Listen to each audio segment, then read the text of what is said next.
अनुशासित नहीं, मजबूत आदत वाले इंसान बने। आप सुन रहे हैं द वन थिंग की ऑडियो बुक समरी, जिसे लिखा है गैरी केलर और जे पैटरसन ने। दोनों इससे पहले भी बेस्ट सेलर बुक्स लिख चुके हैं। उनकी ये किताब हमें एक चीज पर फोकस करने के लिए प्रेरित करती है। पिछले चैप्टर में हमने जाना कि हमें मल्टीटास्किंग की कीमत चुकानी पड़ती है। हालांकि कभी कभी मल्टीटास्किंग करना परिस्थिति की मांग भी होती है, लेकिन फिर आप उसे सिर्फ काम चलाने के लिए करते हैं, उसका कोई प्रभाव नहीं होता। इस हिसाब से मल्टीटास्किंग सही विचार नहीं है। इस चैप्टर में हम चर्चा करेंगे एक अनुशासित जीवन के बारे में। देखिए, हम अक्सर सुनते आए हैं कि हमें एक डिसिप्लिन्ड लाइफ जीनी चाहिए, और हम इस विचार को सच मानते हैं। हालांकि इसमें हमारा कोई दोष नहीं है, क्योंकि हमें बताया ही गया है कि एक सफल इंसान एक अनुशासित जीवन जीता है। जब कोई सफल व्यक्ति का उदाहरण देता है तो हमें मानना ही पड़ता है, जो कि निरा झूठ है। सफलता बिल्कुल भी डिमांड नहीं करती कि उसको पाने के लिए आप एकदम अनुशासित हों। सबसे बड़ी तो ये बात है कि अगर आप काम कर रहे हैं तो आप खुद एक्टिव हैं, आपको अतिरिक्त अनुशासन की जरूरत नहीं है। सच्चाई तो यह है कि आपको सफलता हासिल करने के लिए अनुशासित होने की जरूरत नहीं है, क्योंकि सफलता हर काम को सही तरीके से करने से नहीं, बल्कि सही काम को सही तरीके से करने से प्राप्त होती है। सफल बनने के लिए सही आदत को विकसित करने के लिए सही मात्रा में अनुशासित होना चाहिए। बस उसके अलावा आपको अधिक अनुशासन की जरूरत नहीं है। अगर आप सही आदत को अपना लेते हैं तो फिर आप खुद एक अनुशासित इंसान दिखने लगते हैं। आपका एटीट्यूड अनुशासित इंसान की तरह दिखने लगेगा, भले आप हकीकत में उतने अनुशासित ना हो। अगर आप अपने काम को अच्छे से करेंगे तो आप अपनी सफलता भी हासिल कर पाएंगे। अब आइए हम इसे माइकल फेल्प्स के उदाहरण से समझते हैं। माइकल को एक ADHD attention deficit hyper active disorder से पीड़ित मान लिया गया था। इस बीमारी से पीड़ित इंसान कभी भी आवेग में आ सकता है, थोड़ा बिगड़ैल, उपद्रवी जैसा दिखाई देता है। कभी कभी इन्हें काबू करने में परेशानी का सामना करना पड़ सकता है।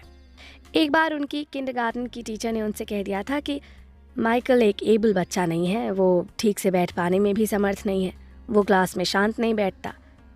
यही बात उनके स्विमिंग कोच बॉब बोमन ने भी कही थी। उन्होंने बताया था कि माइकल शुरू में स्विमिंग पूल में कम इंटरेस्ट लेता था।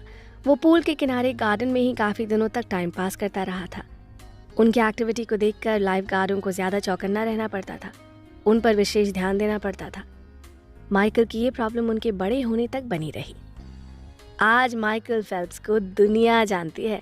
उन्होंने 2004 के एथेंस ओलंपिक में 6 गोल्ड और 2 ब्रॉन्ज मेडल जीते।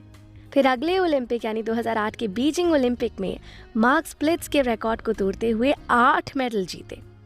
उनके 18 गोल्ड मेडल आज भी पूरे ओलंपिक खेलों के लिए रिकॉर्ड बने हुए हैं। आज तक इतने गोल्ड किसी भी खिलाड़ी को नसीब नहीं हुए। एक जर्नलिस्ट ने कहा था कि अगर माइकल एक देश होते तो पिछले 3 ओलंपिक में उन्हें 12वां स्थान हासिल होता। 14 साल की उम्र से लेकर बीजिंग ओलंपिक तक उन्होंने हर दिन मेहनत की, यानी 365 दिन, एक भी दिन छुट्टी नहीं ली। उन्होंने डेली 6 घंटे पानी में बिताए। उन्होंने अपनी एनर्जी को सही ढंग से व्यवस्थित किया। उन्होंने अपनी मेहनत को अपनी आदत में शामिल कर लिया। वो आदत थी रोज स्विमिंग करना। यदि आप अपने पसंद के काम को अपनी आदत में शामिल कर लेते हैं ना, तो आपको अपनी मनचाही सफलता मिल सकती है। जब आप अपने पसंदीदा काम को अपनी आदत में शामिल करते हैं तो आपका दिमाग ज़्यादा भटकता नहीं है, आप एक काम पर फोकस करते हैं, आपकी ज़िंदगी के सारे रास्ते क्लियर होते हैं। आपको अपना लक्ष्य पता होता है, आपको ये भी पता होता है कि आपको क्या करना चाहिए और क्या नहीं करना चाहिए। अगर आप अपने काम को अपनी आदत में शुमार कर लेते हैं तो आपको बस उसी के अनुसार अनुशासन का पालन करना पड़ता है। फिर आपको बेवजह और बहुत ज़्यादा अनुशासित होने की ज़रूरत नहीं होती। किसी भी आदत को अपनी जीवन शैली में शामिल करने के लिए औसतन 66 दिन का समय लगता है। हालांकि न्यूनतम 18 दिन और अधिकतम 254 दिन भी माना गया है। यह आपके काम पर निर्भर करता है। सरल काम कम समय और कठिन काम ज़्यादा समय लेता है।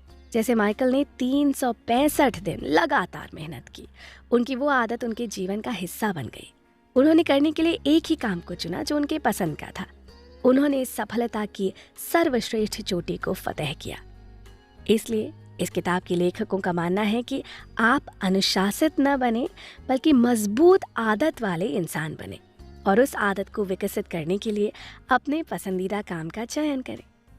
आप इस बात को मान कर चलें कि किसी को सफलता अचानक से नहीं मिलती।